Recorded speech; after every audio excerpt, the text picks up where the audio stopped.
Well, hello, folks out there in YouTube land. Got a big show lined up for you today, and let's get right on into it. All right, we're going to talk about Lincoln Riley. I've been wanting to do a show on this guy for a while, but I was reading an article from a USC website about how he didn't run from the SEC, and I was like, oh.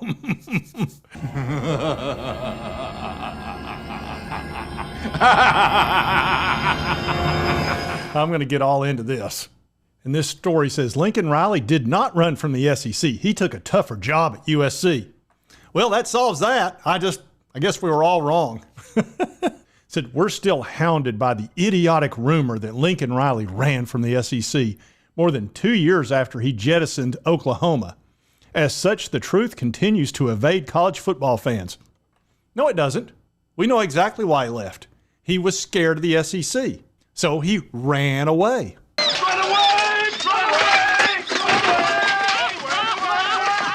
Exactly, just like that. I think that was the actual scene when he left Oklahoma. Now here's a charming line. It says, Lincoln Riley put Oklahoma football fans in a fetal position after news broke that the head coach was departing for USC in 2021. Said Sooner fans, shock quickly turned to rage as they failed to comprehend that a better head coaching job existed outside of Norman. Said the rage progressively transformed into long-term obsession. He said it's as if Riley can't even go to bed without worrying about somebody looming in and watching him through the window. So look, Oklahoma was doing really well in their conference. They kept winning. They get in a playoff, and then they would struggle. He kind of saw that for what it was. He's like, every time I go up against an SEC team, it's not so good. So he thought, I'm getting this offer from USC. I don't have to go into that meat grinder, which is the SEC. I can go out west and dominate, which he fully expected to do. And while I'm at it, why don't I take the best quarterback in the country with me? And that'll really tick off the Oklahoma folks. And it did. So the narrative spewing from the Oklahoma drilling fields remains Riley left for USC because he was afraid of the SEC. Of course, Oklahoma planned to leave the Big 12 for the SEC in the months before the head coach's exit. However, any suggestion that Riley ran or hid from the SEC is absurd. You sure about that? Still, the Sooners and their new Southeastern football brethren continue pounding the illogical drum. I know you touched my drum set, and I want to hear that dirty little mouth admit it. You get out of my face, or I'm going to roundhouse your ass. You swear? Yes, we are definitely pounding that drum.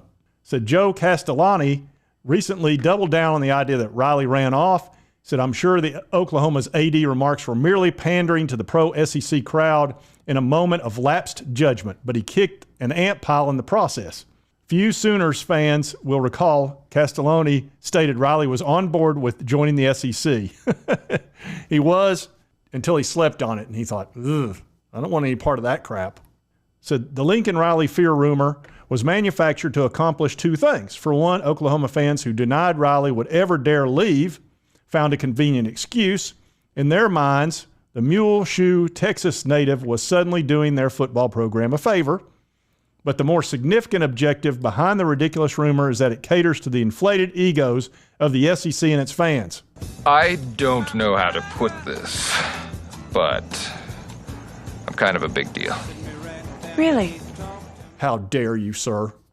We don't have an ego over here. We just know we're the best. So the SEC fans believe they are the premier spot in college football.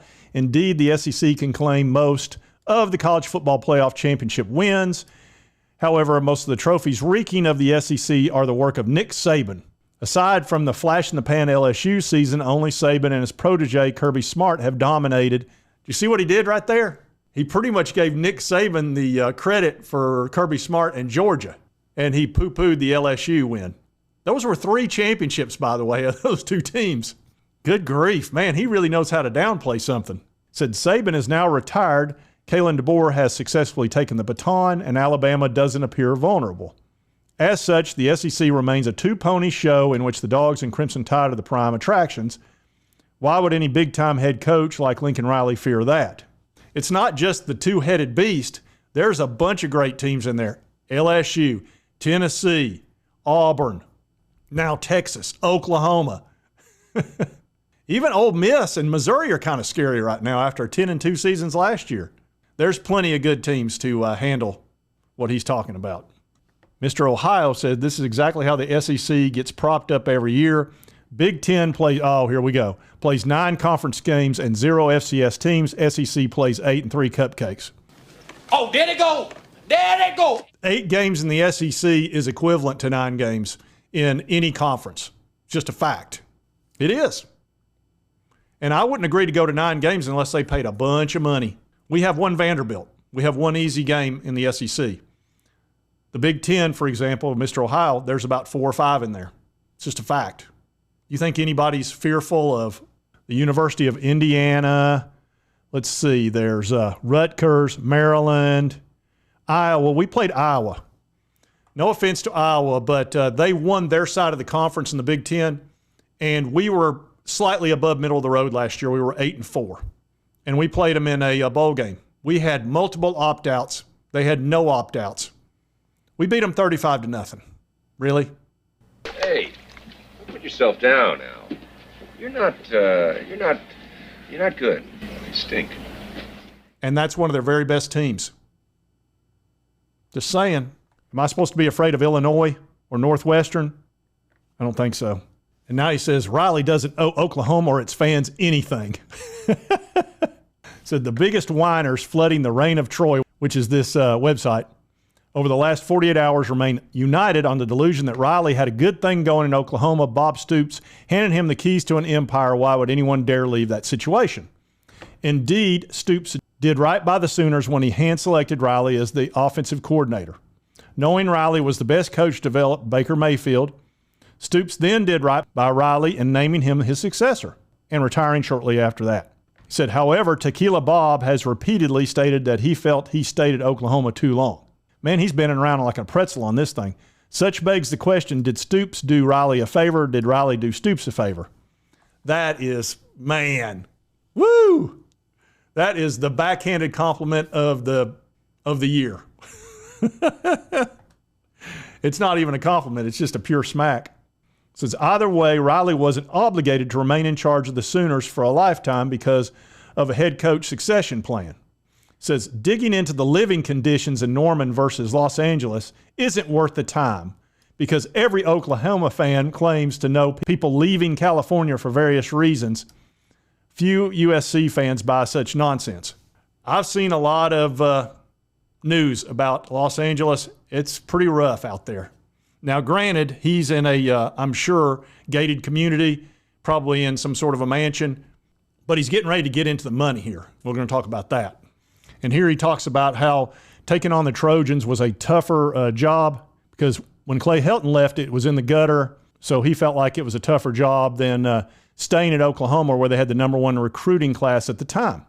Said he opted for the bigger challenge in Southern California and the Big Ten Conference and one of the most difficult schedules in 2024. Let's take a look at their schedule and see if there's any truth to that. All right, they do have a tough first game. They got LSU, then they got Utah. So those are 2 tough games.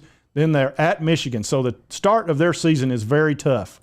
I will give you that. Then they got Wisconsin, at Minnesota, Penn State, at Maryland, Rutgers, at Washington, Nebraska, UCLA, Notre Dame. Yep, you know what?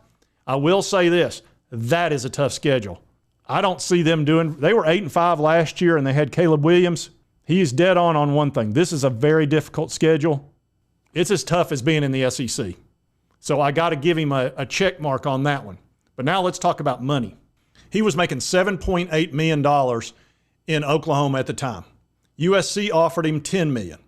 Now, that sounds like $2.2 million difference, right? Wrong. Wrong. Well, let's do a little math here. In the state of California, they have a state income tax. It's 12.3%. You add 1% because of how much he makes at $10 million, so it's 13.3%. So $1.33 million, take that off immediately. Oklahoma has a state income tax of 4%. So there's about $1 million difference there. So that $10 million is really, let's just call it $9 million. Okay, so now he's $1.2 million more. And let's just assume that Oklahoma wouldn't have upped his pay to $8.5 or $9 million. Let's just say they wouldn't have done that, which they absolutely would have, had he come to them and said, USC's offered me 10, can you guys do 9, which would be about the same. they'd have done that. But he didn't give them that option. He just took off. Here's the other issues. Cost of living, 30% higher in California than Oklahoma. Housing, a house you could buy in Oklahoma for, say, $3 million would cost you $6 to $8 million in Los Angeles. Property taxes, more than double, which is very significant on a $6, $8, $10 million home. So really, he probably made about $8 to $8.5 million in California in reality, because you got to knock $1 million right off the bat and then about another $500,000 in cost of living. So it was not much more money. In reality, it probably was not a very good move. He probably should have just done what every coach does. Hey, they're trying to hire me out here, bump my pay, give me an extension, and everybody's happy. I think he ran from the SEC. I have little to no doubt of that, because none of that made any sense. And now I am glad that he's got a really tough schedule for a change. This is going to hurt USC. They're going to get hit hard. They've got a few easy wins in here, Rutgers. They can probably handle Maryland without too much trouble. But there's a bunch of tough ball games in here. Minnesota, they'll handle them. But this first 3 games is tough as crap. So you Oklahoma fans out there, I know you're going to be watching USC, and you will probably be enjoying some of those losses. And I think he deserves it. He left Oklahoma in a really bad spot, took the number 1 quarterback with him. And look, I'm not going to be convinced that he didn't take off. Brave Sir Lincoln, he skedaddled. Brave Sir Robin ran away. No! Bravely ran away, away. I didn't. Absolutely. So for you Oklahoma fans, look, I think you're going to be fine this year. You've got a good coach. He went 10-3 last year after he was put in a bad situation, especially with the transfer portal and all that kind of stuff. And he's got you moving in the right direction, Brent Venables. And you folks just extended his contract. And I think he's going to do you right. Now, granted, you're coming into the SEC. This first year will be it'll be a little rough, but you're a talented team. Just don't beat my VOLS, because we're coming out there. Josh Heupel's coming back for a reunion. He won you a national title. You need to take it easy. Anyway, if you like this content, be sure to hit that like button. Let's continue to cover all these big sports stories. If you have not subscribed, boom, boom, boom, hit that little button. I would appreciate it. And right over here is the most recent video that YouTube thinks you'll enjoy. And I'm glad I didn't have to cover Georgia anymore. I did not enjoy the video I had to do yesterday. That stunk. People getting arrested constantly there for racing and reckless driving. That is getting old. We'll see you next time on Sports Talk Jay.